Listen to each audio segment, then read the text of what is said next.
Boa tarde novamente, né? Sobral aqui numa sina aqui nossa aqui de moderar essas duas feras aqui, e o Sobral como um especialista, que vai nos ajudar a espremer aqui, que aqui tem muito conteúdo aqui para você, para a gente se informar. A gente está falando aqui da tarifaço, uma visão economista que é difícil, né, Ciro? Toda vez eu peço, né? Mas é difícil. E eu vou começar aqui pelo Ciro, né? Falando sobre tarifaço, né? De que forma a sobretaxa norte-americana sobre o aço e o ferro influencia na balança comercial do Brasil? Até que você quiser.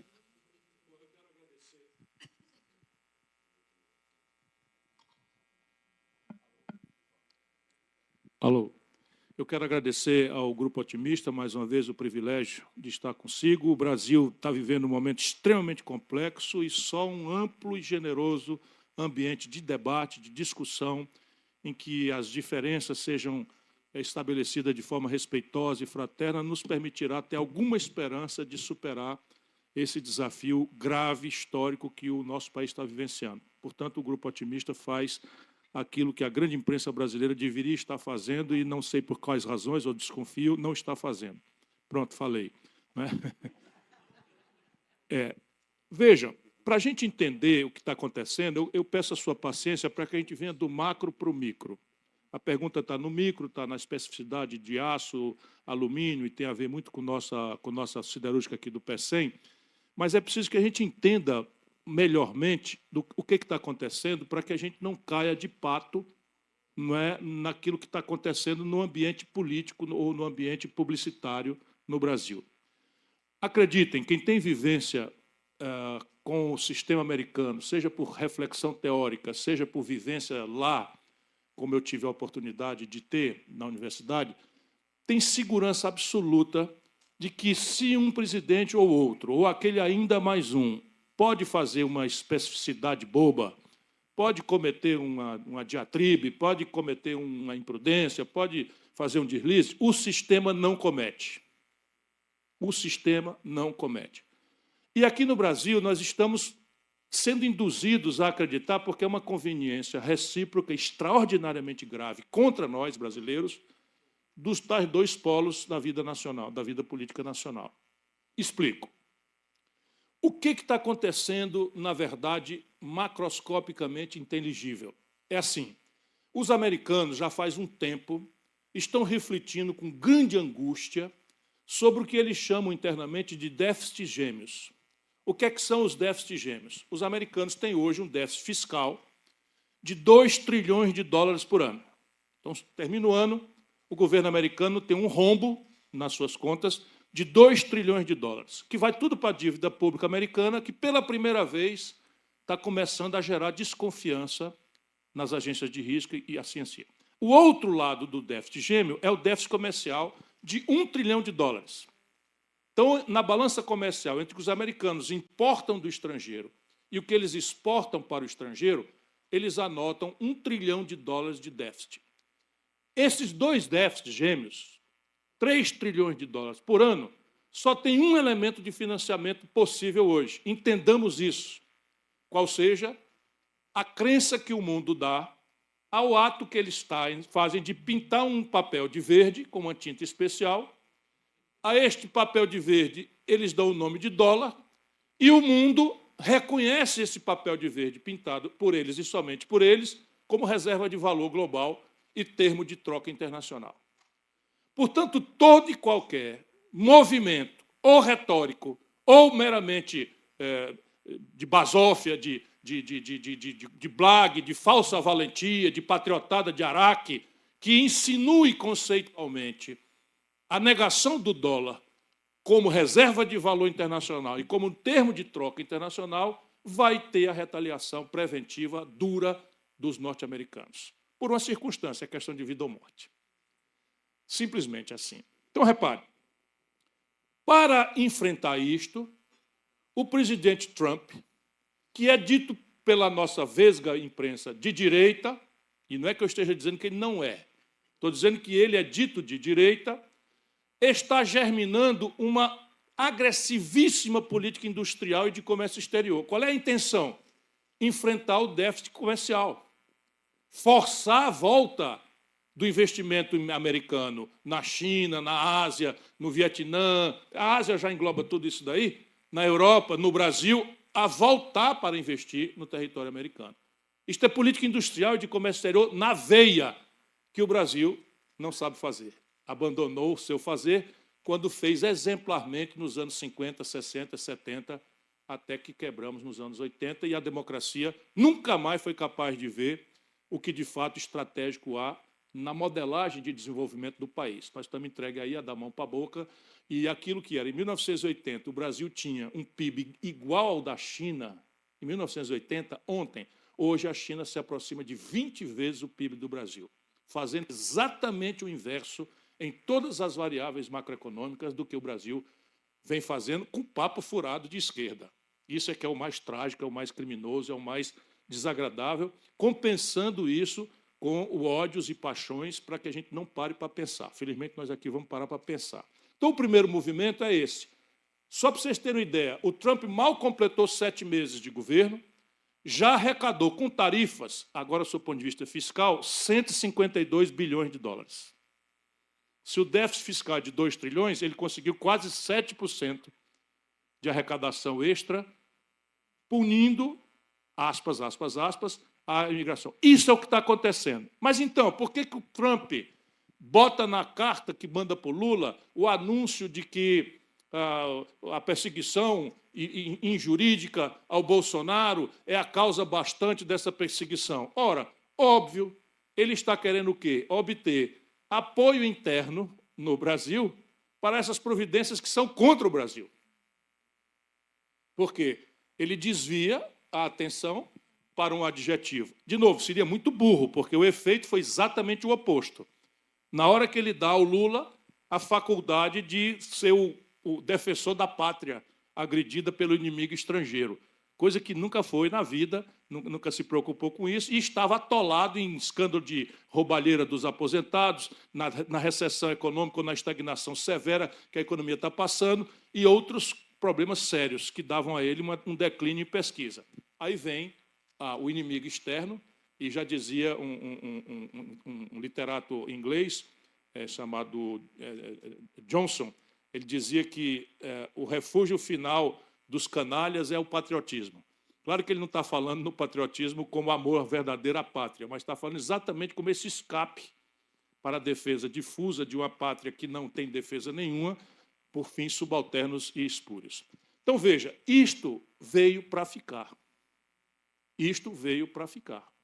É um outro padrão de relacionamento comercial internacional. Nós precisamos entender isso e nos adaptar. E aí você vê quais são as providências que tomaram. Não, compras governamentais, crédito, etc., etc. Não há eficácia nisso. A compra governamental, só para vocês terem uma ideia, a quantidade de mel que o Piauí empatou no porto do Pecém de exportação para os Estados Unidos seria consumida pela merenda escolar durante um ano. A que estava aí já para embarcar. Então, é um negócio de quem não entende patavina.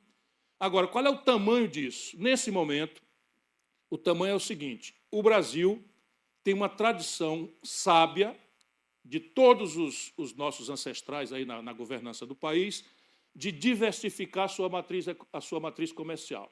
Então, o Brasil só exporta para os Estados Unidos 12% das nossas exportações. O governo, por impulso ideológico, está quebrando esta prudente diversificação e concentrando na China, que já é o primeiro, e está crescendo com perigosa concentração no mercado chinês. Mas, por enquanto, o que nós temos que entender que vai impactar o Brasil são 12% das exportações. Eu fiz um ensaio de quanto esses 12%, se fosse totalmente zerado, que não vai acontecer, qual é o impacto disso no PIB brasileiro? Seriam 2% do PIB.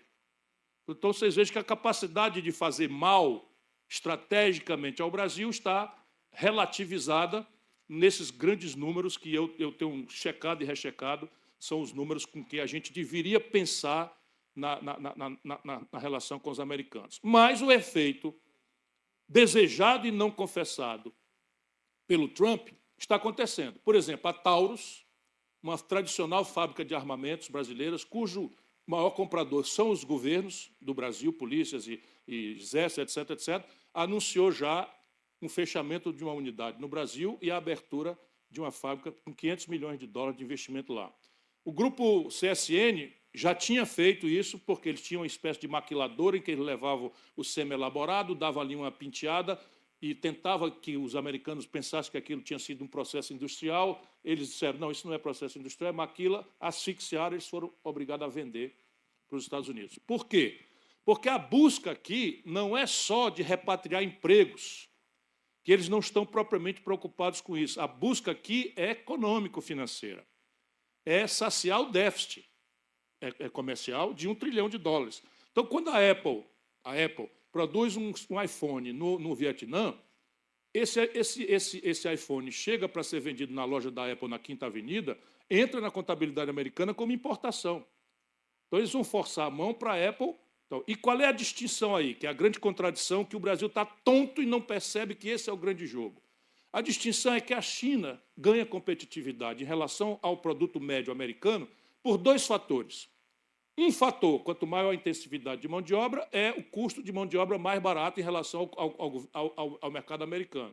Mas o outro é a escala, porque o capitalismo sabe que o maior inimigo dele próprio, o maior câncer do capitalismo é o truste, é o oligopólio, é o cartel. Então, porque a presunção da otimização capitalista é a livre concorrência, que garante a eficiência, a produtividade máxima e garante ao consumidor o árbitro, né, soberano do melhor produto ou serviço ao menor preço. Pois bem, os chineses descobriram, via Partido Comunista, um outro fator de debacle do capitalismo solto, do capitalismo dito liberal, como os americanos professam, e o Brasil entra de pato nessa história. É a escala. Então, repare, hoje, a produção de aço da China, entrando agora para a resposta específica, é de tal ordem escalar, é de tal ordem volumosa, que se os americanos impuserem 100% de tarifa, a chapa de aço ainda chega, chinesa, no mercado americano, mais barata do que o custo de produção deles.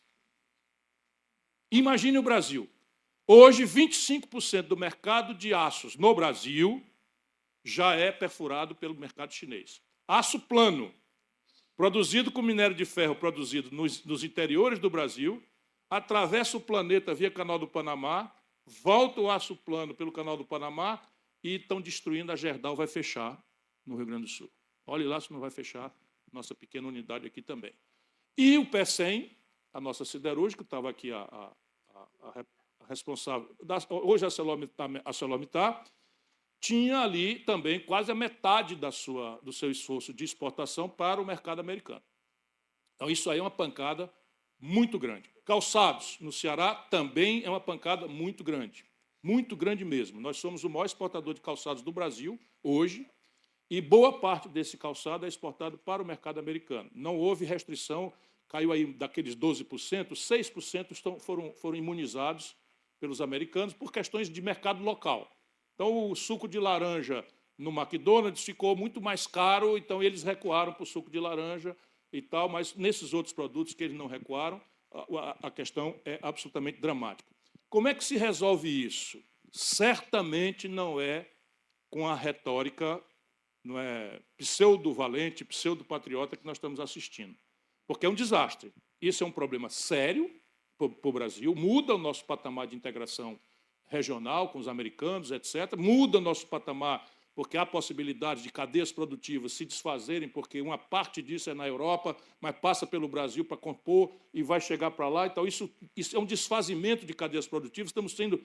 Ainda estamos estudando que tipo de nó dessas cadeias produtivas globalizadas nós vamos sofrer as consequências aqui. Mas, assim, de um lado da polarização, a comemoração do ataque ao Brasil para fins de partidarismo e eleitoralismo de uma família, enfim, que francamente eu não quero aviltar aqui o meu depoimento, mas assim, é de uma burrice, além do mais, que é uma coisa trágica, né, trágica.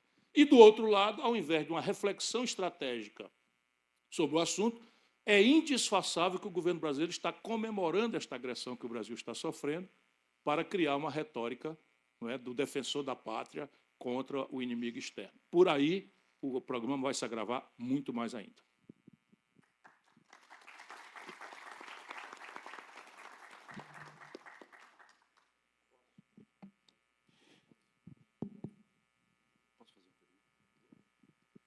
Bom, então eu vou me intrometer aqui. Bom, primeiro, mais uma vez, Adriano, parabéns pelo evento. Espero todos vocês dia 8 de setembro, lá em São Paulo, lá na FAP, Fundação Armando Álvares Penteado, cuja sede fica na Rua Ceará, número 2, e eu, CEO Luiz Sobral.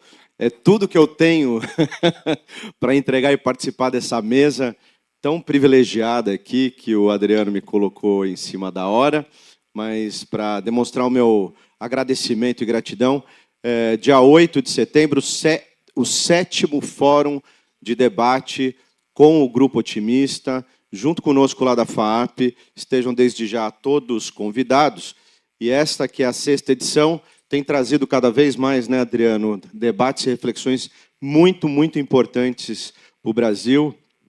Agradeço o privilégio de estar aqui nessa rodada.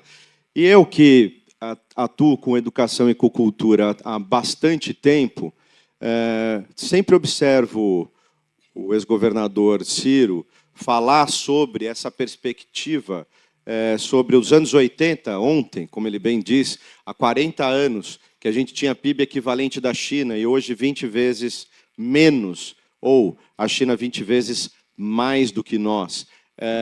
Ainda assim, vendo todos os avanços tecnológicos e da indústria de transformação que nós também tínhamos, e aí quando a gente recebe o impacto desse tarifaço, talvez uma das coisas mais dolorosas é descobrir que também tudo que a gente mais impacta ainda é commodity, ainda é setor primário, né? E isso também ainda afeta demais a nossa vida. E aí, no final, assim como nós discutimos o dia inteiro hoje, é sobre aquilo que o Estado brasileiro ou a sociedade consegue investir para o futuro. E aí os valores, embora ainda nominalmente pareçam bastante expressivos, comparativamente não representam nada do ponto de vista da pesquisa, do ponto de vista dos investimentos em inovação. E aí, começando a traduzir aqui um pouco a provocação para o nosso amigo Roberto, que sabe o que e tem apresentado do seu trabalho de longo prazo, e eu quero trazer essa reflexão para que a gente talvez saia sempre, né, da expectativa do futuro, do futuro, do futuro. Eu não enxergo nenhuma hipótese da gente alcançar qualquer futuro sem planejamento, e o Brasil é um país, né, que tudo é uma solução de arremedo e sempre do improviso. Então, você, Roberto, que é um homem de política pública, de uma constituição de projetos de começo, meio e fim, fazendo um breve paralelo ao que está acontecendo do país, como é que a gente pode sair de algumas enrascadas da política pública com mais planejamento e menos... eu acabei de dizer até para improviso, menos improvisação. Como é que a gente poderia ser, de fato, o país do futuro, garantindo políticas de longo prazo com planejamento e muito menos ou evitar cada vez mais a improvisação para as nossas ações? Primeiro, obrigado pela pergunta, Sobral. Meu boa noite a todos os amigos e amigas aqui presentes, boa parte amigos e amigas mesmo. Abraçar e parabenizar o Grupo Otimista por mais essa iniciativa e também registrar a minha satisfação de estar debatendo ao lado do Sobral, que dirige uma das mais importantes instituições de ensino superior do Brasil, que é a FAAP, e ao lado do Ciro Gomes, que sempre lúcido, inteligente e didático conseguiu fazer uma síntese da complexa repercussão geopolítica das ações do governo Trump, que parecem, mas não são especificamente apenas contra o interesse da economia do Brasil, mas que mexem com toda a geopolítica mundial. E eu queria começar daí, sem querer acrescentar em nada a perfeita fala do Ciro, começar por aí para falar um pouco sobre a pergunta e a provocação do Sobral. Se há algo aí que a gente pode compreender de positivo, há alguma coisa de positivo nesses meses da presidência do Trump, é a afirmação, numa democracia presidencialista, é a afirmação do poder da presidência da República. Os excessos, os desastres diplomáticos, a forma meio atabalhoada de negociar, né, de ir e voltar, muitas vezes, em torno do mesmo tema, menos me interessa, e mais me interessa a iniciativa, né, da instância Presidência da República Americana em buscar soluções para os seus próprios problemas nacionais. Inclusive de uma forma de ruptura com um certo consenso internacional que havia até então. Eu quero fazer esse paralelo com a absoluta ausência, cada vez mais progressiva, da instituição Presidência da República aqui no Brasil, no nosso regime democrático. A gente tem assistido a um proativismo cada vez mais indelicado e para ser assim mais correto, para ser mais educado, indelicado e desajustado constitucionalmente do Poder Judiciário em temas, principalmente nas cortes superiores, que não são questões constitucionais, excessos que falham, né, os mecanismos de controle em regulá-los. Nós temos hoje um Congresso que se queixava algum tempo atrás do orçamento secreto, hoje, a tempo de hoje, nunca gastou tanto dinheiro com emenda parlamentar na história do Brasil quanto se gasta atualmente, né, com a conivência... Pois não? Isso o Brasil precisa acordar. O que o Roberto falou, o negócio de liberação de emenda parlamentar, é só para interromper. Eu terminei um estudo ontem. O que o Lula liberou esse ano, dá para fazer 63 quilômetros de metrô. Todos os metrôs que estão pendentes no Brasil estariam prontos, ainda faltaria mais 20. Pois é. E como disse o Ciro, né, o Brasil é como se esse poder, a narrativa da comunicação política, tira essa responsabilidade do presidente da República. É como cada vez mais a omissão deixasse de ser uma escolha, mas fosse uma ação deliberada da instituição Presidência da República do Brasil.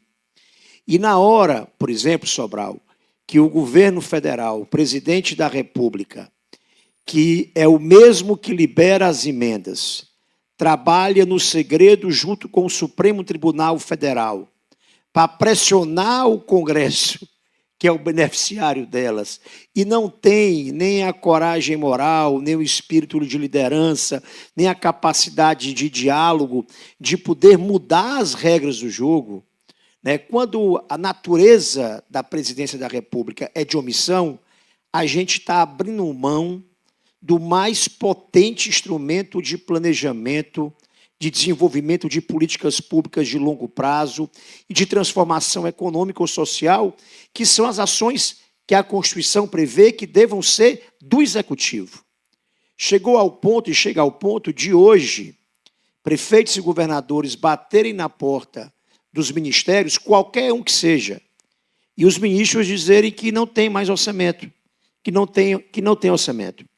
Então, quando o governo federal abre mão, por exemplo, de uma política nacional de habitação ou de saneamento que possa induzir um ciclo de crescimento da construção civil, quando o governo abre mão, especificamente respondendo à sua pergunta, porque reduziu o orçamento das universidades, do financiamento de bolsas de mestrado, doutorado e de financiamento da pesquisa, quando o governo, a Presidência da República, passa a, por omissão, aceitar a perda progressiva e cada vez mais difícil de reverter dos poderes constitucionais que lhes são dados, se acaba a capacidade de planejamento.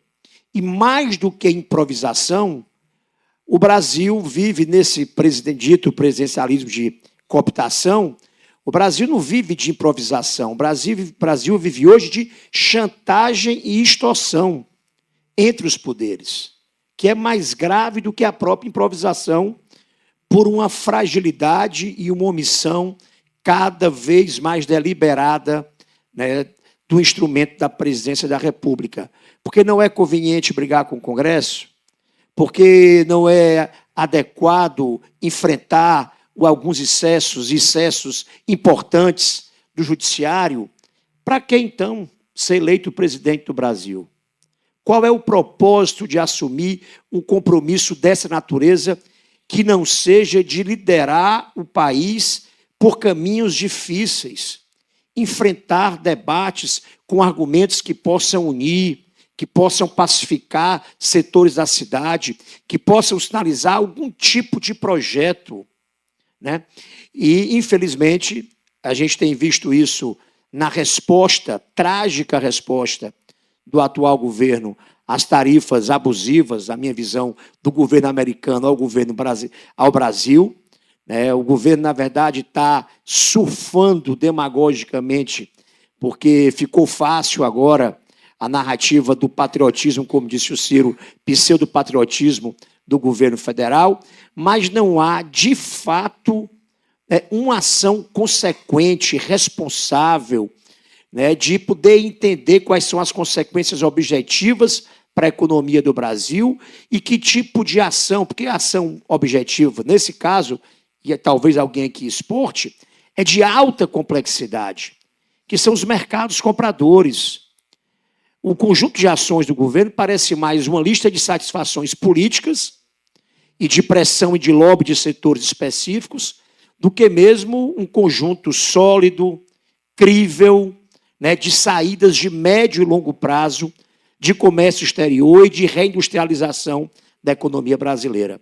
Isso vale para a nossa educação, que assiste durante um governo dito também, repetindo aqui o Ciro, dito de esquerda, assiste à redução dos orçamentos das nossas instituições de educação superior, assiste à redução do orçamento das nossas instituições de pesquisa.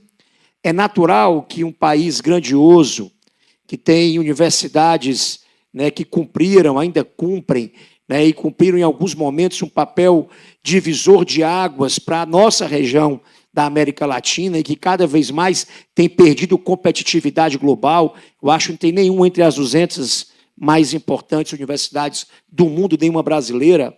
É natural que o Brasil não tenha, a este tempo, um Nobel sequer, sendo uma das economias mais importantes do mundo, um dos países de maior tamanho do mundo, que não seja por uma falta efetiva de compromisso com o planejamento, com a liderança, o planejamento e a condução de políticas públicas de longo prazo, né? Infelizmente, a gente se vê refém muito mais das narrativas, voltando para a tarifa. Parece que o que interessa é quem é o culpado, né? E não quais são as consequências disso para a economia. Quem lidera alguma esfera de governo, seja um prefeito, um governador e um presidente, tem que estar preparado para as circunstâncias que estão fora da expectativa, as variáveis que estão fora do controle, que não dependem especificamente de você. Essa é uma delas. E pode parecer que é contra o Brasil, mas, na verdade, é o Trump agindo em favor dos Estados Unidos e contra um bocado de nação, incluindo aí o Brasil. Se a narrativa de um lado é que a culpa é do presidente atual, que provocou, falou besteira, promoveu um desastre diplomático com um dos principais e mais históricos parceiros comerciais, ou se, do outro lado, a culpa é da carta que cita o Bolsonaro, nada disso deveria interessar a um presidente que não fosse um espírito verdadeiramente estadista, desprendido, de, ao invés de tirar proveito, entender isso como uma crise que demanda diálogo, humildade e, principalmente, responsabilidade sobre as ações ou a falta delas, como é o caso específico do atual governo. Enfim, está faltando na educação, né, o mesmo que está faltando a tudo no Brasil, né, uma capacidade concreta de planejamento, de responsabilidade, né, e agora, mais do que nunca, agravado, como eu disse, por um papel da omissão presidencial conveniente, pessoal e eleitoralmente, né, e que tem custado e vai custar muito caro ao nosso Brasil e a algumas gerações futuras. Mas, por outro lado, o Fórum é otimista, né? Eu fico imaginando, assim, sabe, um Ciro Gomes, sabe, com moral nos dois sentidos, moral do exemplo e moral da palavra, né, com garra, com um verdadeiro nacionalismo pulsando nas veias, com uma inteligência e um conhecimento que tem faltado aos líderes do país que tiveram a oportunidade generosa de nos governar ultimamente, né, e com uma grande capacidade, uma enorme capacidade já comprovada de governar sob cenário de dificuldades, né, sendo otimista, um presidente que reestabeleça a liderança, o exemplo, a moral e a capacidade de planejar e conceber um projeto novo para o país, dá sim, porque o Brasil tem muita graxa para queimar, tem muita gente trabalhadora, tem muito empreendedor corajoso, e o maior exemplo disso é que depois de tanto abuso que a gente tem sofrido, a gente segue forte enquanto nação ainda. Então, esperança e otimismo não falta. Claro, os tempos de hoje são um pouco inspiradores, mas quem sabe os de amanhã não soprarão ventos melhores para a gente.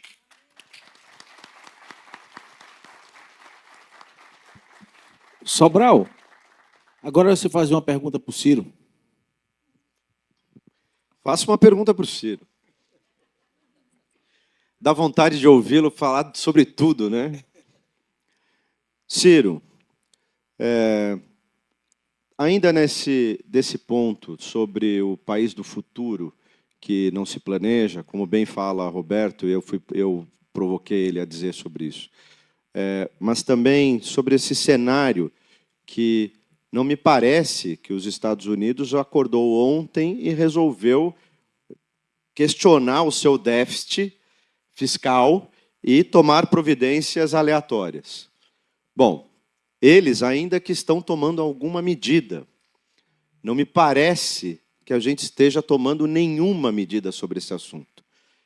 Então, antes que outros eventos ou outras tormentas nos alcance, o que seria minimamente recomendável a gente, a exemplo do que está acontecendo no mundo a partir dos Estados Unidos, nós tomarmos de providência sobre o nosso encavalado déficit e aí, naturalmente, todas as consequências que isso tem gerado para a nossa economia. Meu caro professor Sobral, é uma honra repartir consigo mais uma vez, não é, líder de uma das instituições mais respeitadas e bem queridas do Brasil, a nossa FAAP em São Paulo, agora na nossa terra aqui, ele com o nome de Sobral, não é? já me fala com certa força. Justíssimo. Se bem que eu ando meio ausente de lá ultimamente.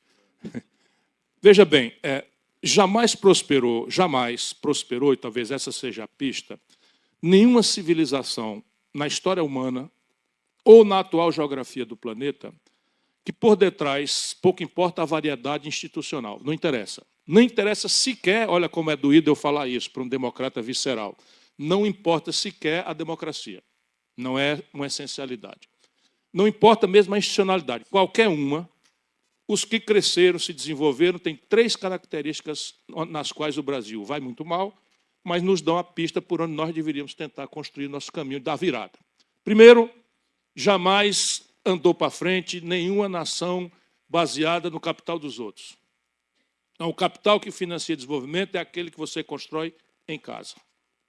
Isso já revoga toda a mitologia neoliberal que faz parte da convicção do PT, e do Lula, e do Bolsonaro, e do Fernando Henrique, e do Michel Temer, a despeito da retórica completamente desigual.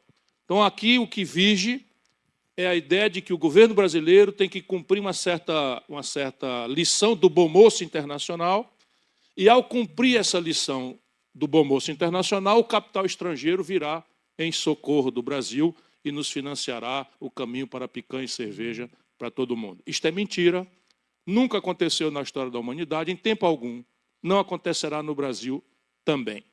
O nível de poupança de uma nação, se eu ficar muito chato, me interrompam, mas eu estou cada dia menos eleitoreiro e mais preocupado em tentar ajudar as pessoas a entenderem as coisas com a necessária complexidade. Parece sempre muito chato, e eu sei que é chato mesmo, não é? Então, o nível de poupança de uma nação não é consequência fatalista do acaso, como o neoliberalismo professa. O neoliberalismo acha que a poupança de um país é o que sobra depois do entrechoque da produção e do consumo, e aqui o que sobrou é poupança. Não é. É consequência de arranjos institucionais que a política, danada dela, política, faz ou deixa de fazer. Faz bem feito ou faz mal feito. No caso do Brasil, a política é absolutamente inconsequente ou hostil a essa estratégia de formação bruta de capital, de construir o dinheiro para financiar nosso desenvolvimento aqui dentro.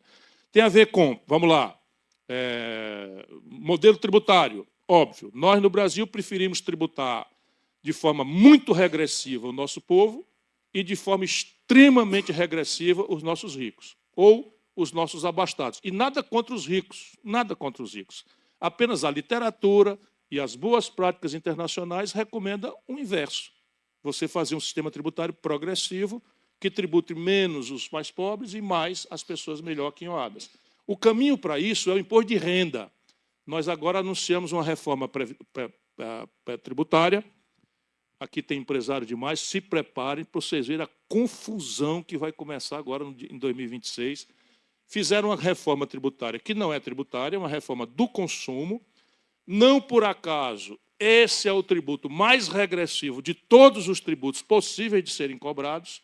E o Brasil vai nascer em 2026 com a maior tributação de consumo do mundo, com uma peculiaridade brasileira, contabilidade dupla. Todo empresariado vai ter que fazer a contabilidade no velho modelo e outra contabilidade autônoma no novo modelo e fazer o processo de compensação de um com o outro, que é uma graduação e tal. Só quem vai ganhar muito com isso somos nós, advogados tributaristas. Nós vamos encher o bolso de dinheiro, porque o que vai dar de rolo, de confusão, de judicialização, o mundo fazer. Mas, enfim, e a tributação da renda, do patrimônio, não foi feita. Para não passar muito aqui do limite, vão aqui. São Paulo, uma cidade, a sua cidade, paga por mês de IPTU, que é uma tributação direta sobre patrimônio, portanto é progressiva. São Paulo paga por mês de IPTU o que o Brasil rural inteiro paga de imposto territorial rural por ano. O país do agronegócio, dos latifúndios do centro-oeste, não sei o que e tal, paga por ano de imposto territorial rural o que São Paulo paga de IPTU por mês. Isso é prático, isso não é. Então, eis aqui o primeiro movimento. O segundo movimento é na Previdência Social. Eu estudei, junto com a minha equipe, 63... Estou sendo chato demais, não? 63 estados nacionais, 63 países. Nós estudamos para ver como achar soluções para o problema previdenciário brasileiro, com a dupla tarefa de construir poupança, que é a mais relevante e grave de todas, mas também de ser justo e sustentável. Pois bem, nós achamos 3 países do mundo que mantêm o sistema de repartição: Brasil, Venezuela e Argentina. Olha a companhia onde nós estamos. Os outros 60 países têm regime de capitalização. E essa é a maior ferramenta de formação de poupança. Por quê? Porque o regime de repartição se senta em 2 pernas da antiguidade, que a modernidade fizeram sumir da vida Primeiro, demografia jovem. Então, quando o Brasil montou sua estrutura de INSS, não sei o que e tal, nós tínhamos 8 pessoas trabalhando com carteira assinada para pagar o aposento de um cidadão que só vivia até os 60 e poucos anos, 63 anos. Hoje nós temos, pela informalidade, não sei o que e tal, 1,6 trabalhador ocupado, menos de 2, para cada aposentado com expectativa de vida de 73 anos. Essa conta ela não fecha.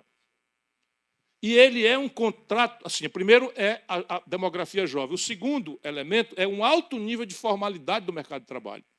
No Brasil, nós temos hoje o governo Lula propagandeando que nós estamos a pleno emprego, com o IBGE dizendo que o desemprego desceu de 6%, mas eu posso provar que 39% dos brasileiros não têm carteira assinada. Ou seja, um cidadão que está arrastando uma carrocinha para catar papel no meio da rua, na conta do IBGE está empregado. Pelas contas do Lula e do... Quem está no Bolsa Família está empregado. São 39,4% da população brasileira estão na mais aberta informalidade. Significa o quê? Sem carteira assinada. Significa o quê? O eixo central de financiamento do regime de repartição, para metade do povo brasileiro, que é 39 de informalidade, com mais 6 de desemprego, é metade, não está contribuindo. E por alguma porta, auxílio coisa, e essa porta destampou mesmo, foi agora. Chama-se, como é que chama, Roberto? BPC. Sabe quanto nós estamos aplicando no BPC, que é uma porta de seguridade social? 120 bilhões de reais por ano. Então, nós estamos virando um país de estipendiados pelo Estado. Ou Bolsa Família, ou BPC e tal, mas trabalhar que é bom mesmo, o governo se gaba que tem e tal. Temos o pior salário mínimo das Américas, só ganhamos da Venezuela. Pior salário mínimo das Américas, e o problema é a produtividade que está estagnada há 10 anos no Brasil. Então, aqui está o outro caminho. Depois tem mercado de capitais. Um país em que uma fraude nas lojas americanas de 43 bilhões de reais, ninguém foi punido. E entre os aplicadores lá tinha fundos de pensão americanos. Nunca mais essa gente põe os pés no Brasil. Nunca mais. Isso é a regra. 43 bilhões de reais, uma bobagemzinha. Então, Jorge Paulo Lema, né, eu digo o nome porque é preciso que a gente diga, Jorge Paulo Lema, Sicupira e Teles. Os três gaiatos, uma fraude de 43 bilhões de reais. Ninguém foi punido. Ninguém foi punido. Pelo contrário, o governo Lula, depois que a fraude foi constatada, não sei o que e tal, mandou perdoar 800 milhões de reais de tributos não recolhidos. Tributos não recolhidos, foi condenada a Receita Federal, Lula mandou perdoar. Então, assim, aqui está o rumo da poupança. A outra premissa do desenvolvimento é uma coordenação estratégica inteligente, nada de ideológica, nada de emocional, nada de, sabe, epidérmica, superficial, picareta, intelectualmente falando e tal, nada. É uma coordenação consistente entre governos poderosos, estados nacionais fortes, iniciativa privada forte e o universo acadêmico convergente para dar as respostas tecnológicas que a demanda desenvolvimentista pede. A China só explodiu de desenvolvimento quando fundou uma burguesia privada.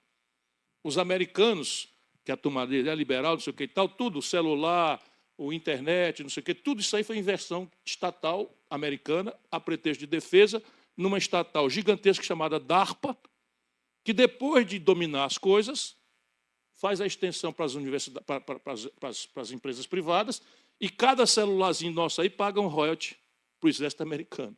Cada um de nós aí com GPS, tudo isso aí foi invenção deles e a gente paga royalty para eles no mundo inteiro, mas feita pela associação. Então, tanto faz o americano, que fala em liberalismo, a China, que mantém o Partido Comunista, na prática é assim. Está lá o governo poderoso, está lá a iniciativa privada poderosa e está lá a universidade respondendo objetivamente à demanda tecnológica. E terceiro, tem a ver consigo, comigo, com o Roberto, investimento em gente.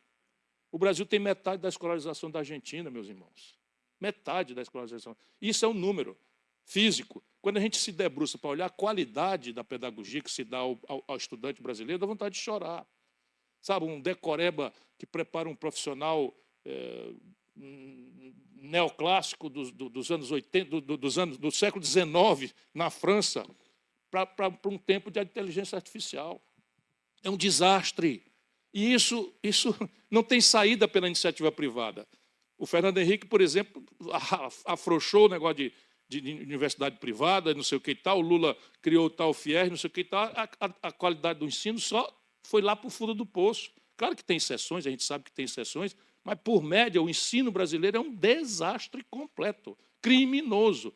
E, assim, não faz estatal, mas o Lula passou 100 bilhões de reais para corporações privadas de ensino superior, via FIES, que ficaram podres de rico, tipo Valfrido Marisguia, lá vai outro nome, não é? E ela não gosta, não.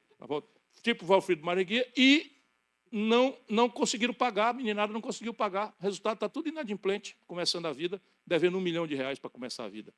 E tome a autorizar curso de medicina, A maior esculhambação que eu já vi, no Ceará tem curso de medicina num lugar que não tem um ambulatório, que se uma unha encravada complicar, não dá para ficar lá. Tem uma faculdade de medicina lá. Hein?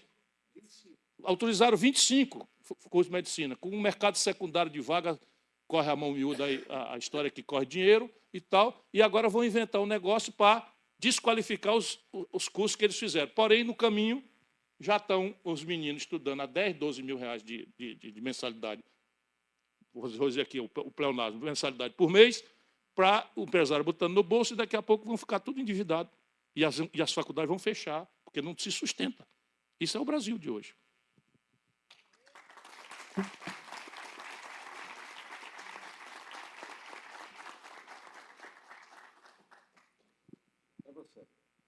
Agora eu vou perguntar para o Roberto. Roberto, Hã? Pois não? Pode?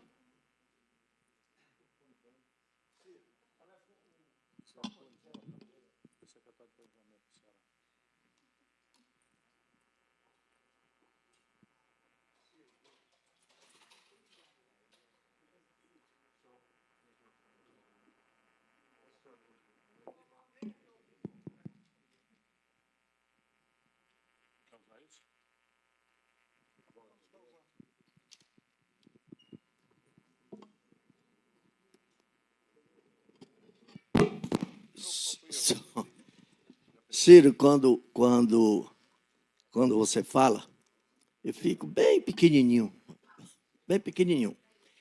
Mas o que eu acho que está acontecendo, que aconteceu nos Estados Unidos, foi uma terceirização. E ele quer fazer uma reindustrialização lá nos Estados Unidos. Tudo ele mandava fazer na China, mão de obra barata, tudo isso. E essa tarifaço aqui para o Brasil, ele fez para o mundo todo. E nós não temos alternativas a não ser criadas por nós, para a gente vencer isso. E eu vou te dizer, se nós não cairmos numa deflação, que poderemos cair, a picanha o pessoal vai poder comprar, porque nós não podemos exportar a carne. Então, a lei da oferta e da procura vai passar a existir. Aí ele vai faturar eleitoralmente com o Zé Antunes comendo picanha. O que é que você acha disso? Em alguns produtos, certamente já estão acontecendo. Já começou a acontecer. Agora, isso tem um lapso de tempo. Isso tem um lapso de tempo porque a tendência do mercado, que a demanda é, vamos dizer, inelástica. Então, você tem um limite em que você, se a oferta for acompanhando, chega no custo de produção. E isso é o limite que vai se tatear aí. Mas a grande questão, nesse momento no Brasil, é que os setores mais populares, e você falou, só não está deflacionada a economia pelos preços administrados pelo governo.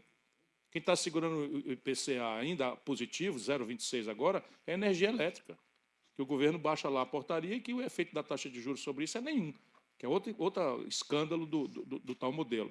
Mas eu, francamente, não creio que a cesta básica como um todo tenha uma influência maior. Carne, sim. Suco de laranja permanece liberado.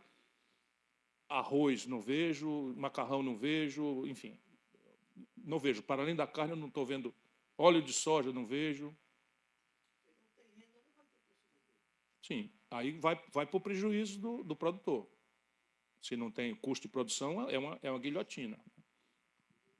Ele compensa muito isso no câmbio. Sim, o governo vai tentar atenuar isso com compra direta. E vamos ver o que é que vai funcionar aí.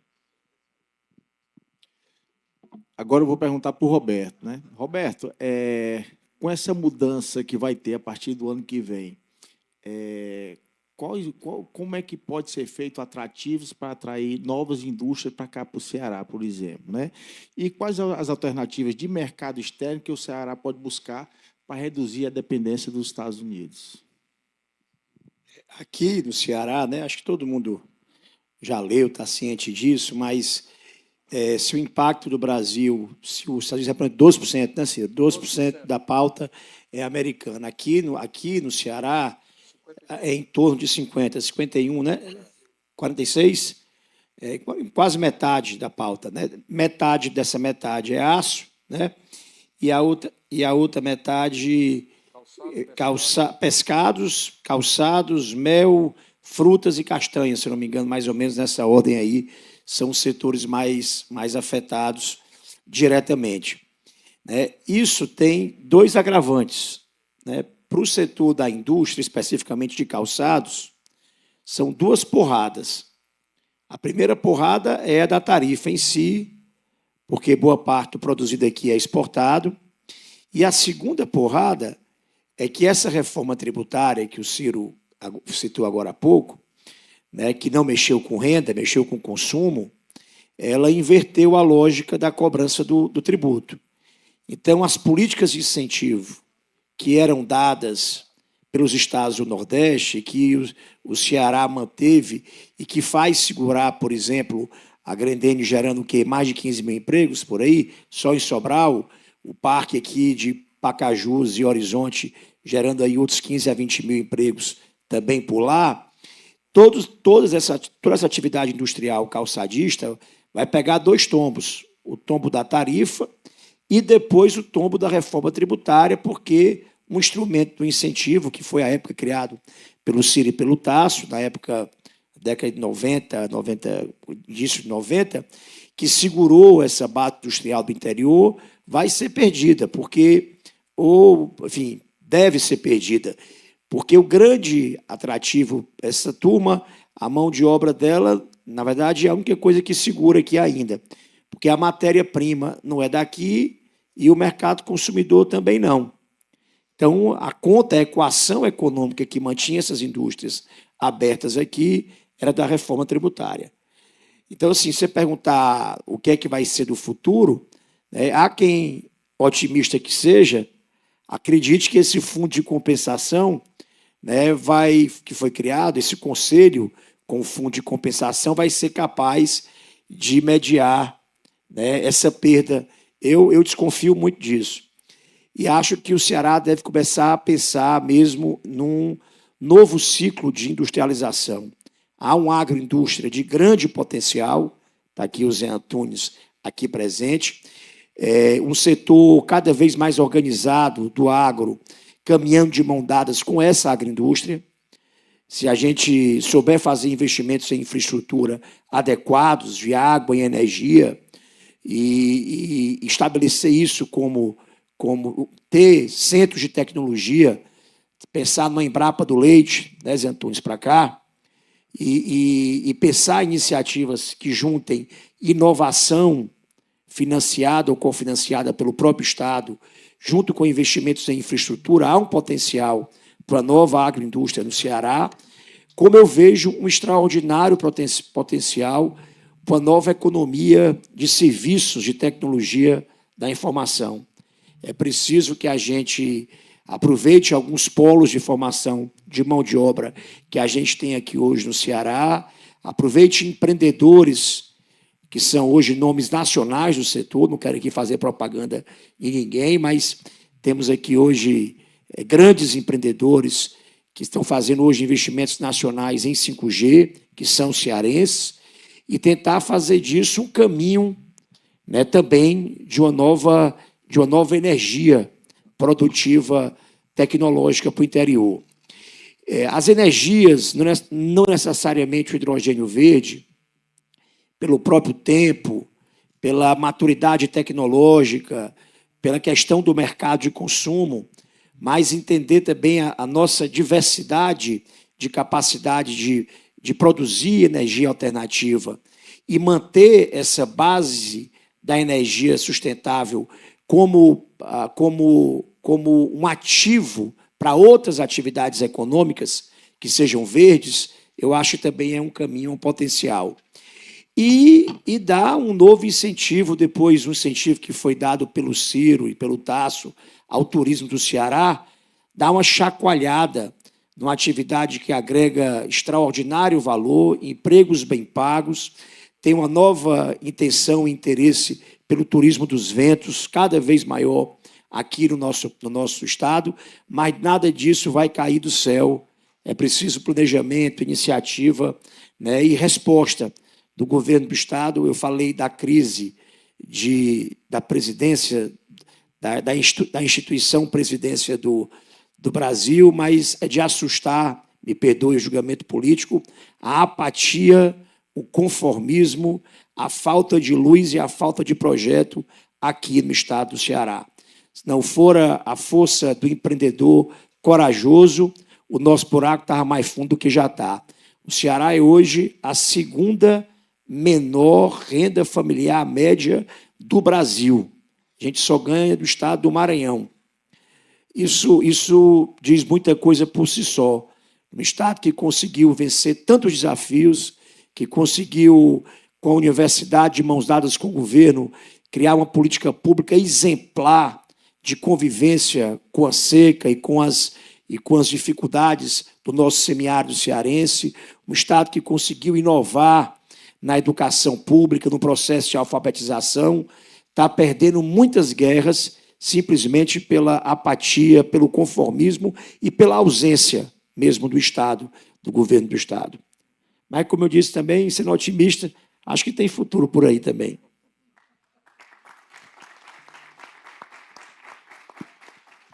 Dos americanos, além do tarifaço, nós perdemos todos os voos que ligavam Fortaleza aos Estados Unidos, foram cancelados todos. Eu acho que todo mundo gosta aqui de ouvir as previsões do Ciro, né? Então, eu vou pedir para o Ciro para fazer uma análise aí de como é que vai se comportar os juros, né? Já a gente está no patamar de 15%, né? E aí a gente jantou ontem com o ministro Fux, ele falando do julgamento do Bolsonaro e desse desfecho. Aí eu queria só sua análise desses dois pontos. Coisa simples. Algumas coisas são relativamente simples. Assim, pelos prazos processuais, eu vou começar então de trás para diante, pelos prazos processuais, as alegações finais de defesa já foram apresentadas e tal. Nós vamos ter um julgamento e o Bolsonaro vai ter uma condenação a uma pena muito severa, superior a 30 anos de cadeia. E, no primeiro momento, vai ser em regime fechado, porque havia todo um esforço de uma tentativa de um acordo lá pela elite de São Paulo, não sei o que e tal, para fazer com que ele recebesse o que o Collor recebeu, uma prisão domiciliar. Mas esse movimento do filho e não sei o que e tal, lá pelos Estados Unidos, e mais essas coisas todas que aconteceram, arruinaram completamente esse ambiente, o que significa dizer que o Bolsonaro será recolhido assim que... Aí começa de novo. Há um erro, na minha opinião, no Supremo Tribunal Federal, que é confinar o julgamento penal numa turma. Um julgamento dessa natureza, especialmente de golpe de Estado, necessariamente, por prudência, cautela, respeito à opinião pública e tal, devia ter sido feito no coletivo. O efeito prático disso, por pressa, por assodamento, pelo monopólio hoje da relatoria de tudo enquanto na mão do Alexandre de Moraes, é que haverá uma tentativa de recurso para o coletivo, para o colegiado. Isso daí ainda pode adiar, porque sempre haverá a possibilidade de um pedido de vista, etc., e tal, que nos levará para 2026. No cenário econômico, a economia brasileira está já dando todos os sinais de uma recessão. Recessão, tecnicamente, é quando o PIB cai por 2 trimestres consecutivos. Não é provável que caia por 2 trimestres consecutivos, mas a economia brasileira, daqui aos próximos 12 meses, não cresce mais do que 1%, uma infração. O que vai apertar muito todas essas condições, inclusive a receita pública. Apesar disso, a taxa de juros brasileiras só deve começar a ceder no meados do ano que vem, no junho, julho. O que quer dizer que daqui até lá nós vamos incorporar a dívida pública algo ao redor de 1 trilhão e 100 bilhões de reais, só de juro. Isso significa 8,5% do PIB.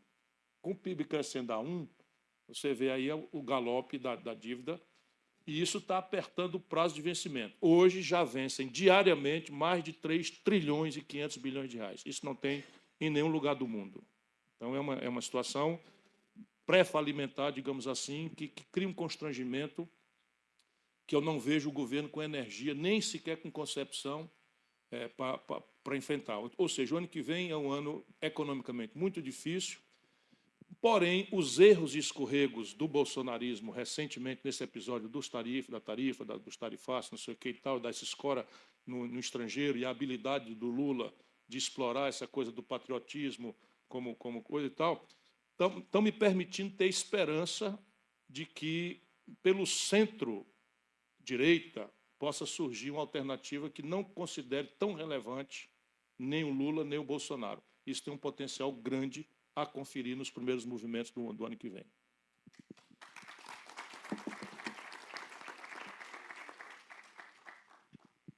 Gente, eu vou passar aqui para o Sobral, para ele fazer. Cada um vai fazer suas considerações finais aqui. O Sobral, nosso convidado ilustre aqui, que veio de São Paulo para cá, eu que dá suas considerações, depois eu passo para o Roberto e para o Ciro.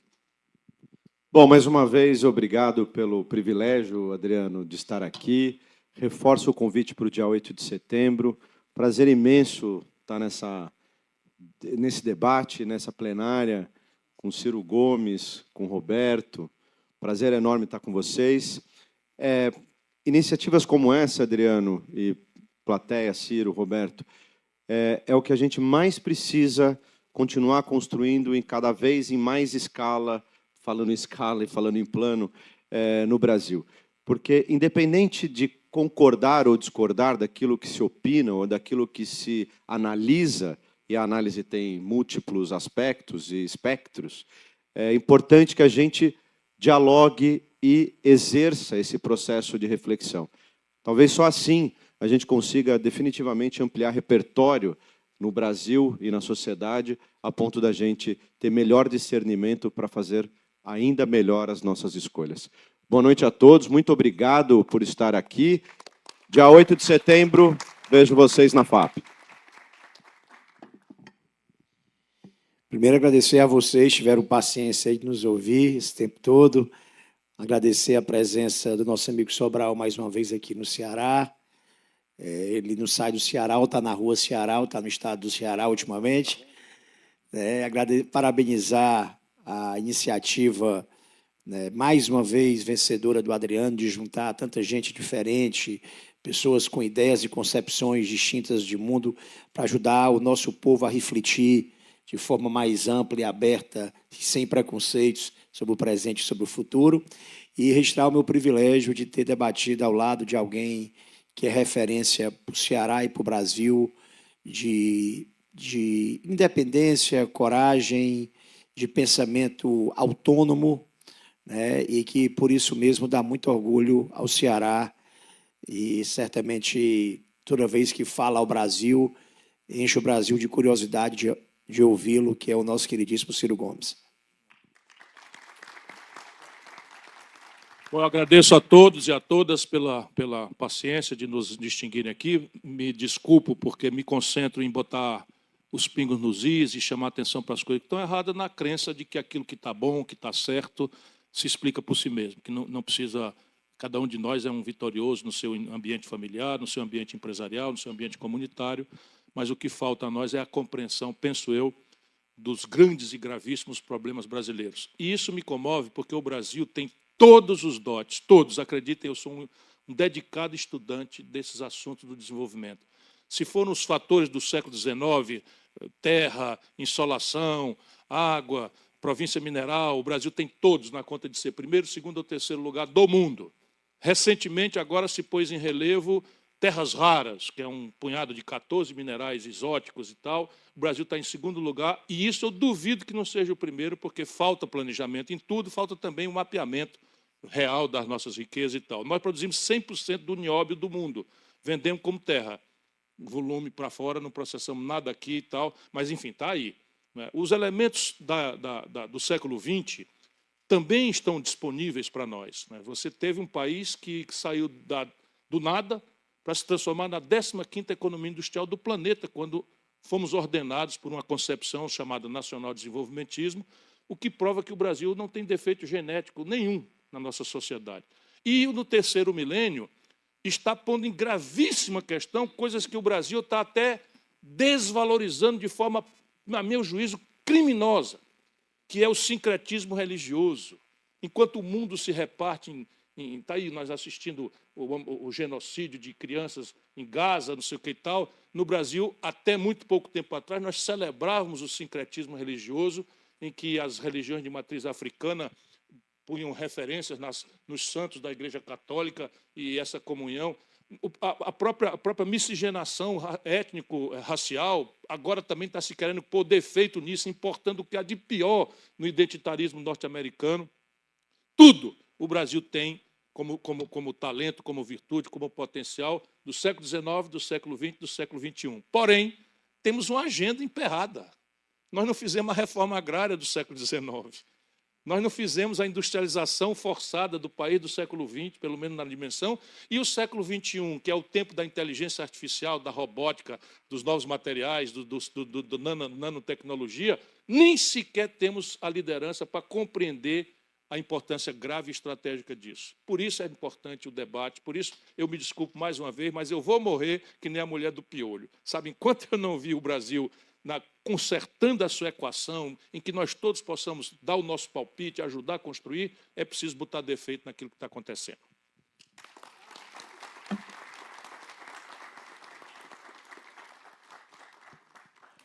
Gente, eu queria registrar a presença aqui do deputado Felipe Mota.